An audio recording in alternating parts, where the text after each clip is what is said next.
वैशाली।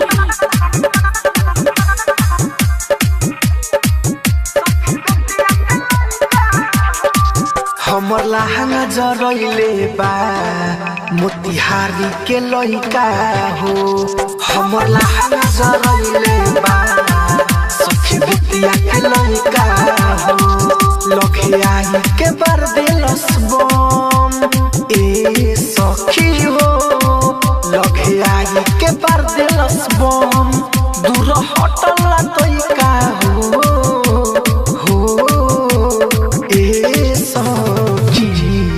हमर लहंगा जरइले बा बेलवतिया के लइका हो। हमर लहंगा जरइले बा सखी डुमरी के लइका हो।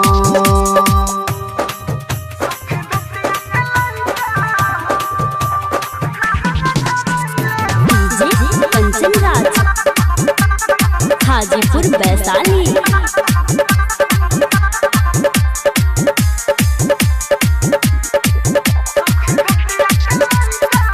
करत रही पूजा बैठी नदिया के तट पर। भाभी संगे आइल रानी हम छठी घाट पर। करत रही पूजा बैठी नदिया के तट पर। भाभी संगे आइल रही हम छठी घाट पर। हम जननी करता मजाक एओ सखी हो।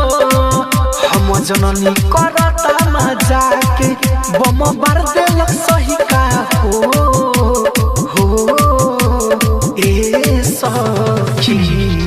हमर लहंगा जरइले बा सखी बुदरा के लइका हो।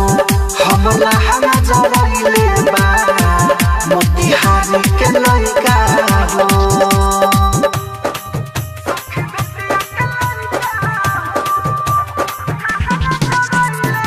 डीजे कंचन राज हाजीपुर वैशाली।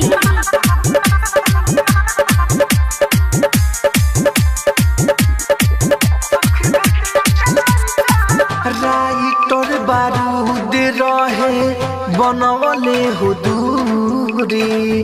राहुल राजधानी अनिल बरले छुरा छुरी। राइटर बारूद सखी बनवले हो दूरी।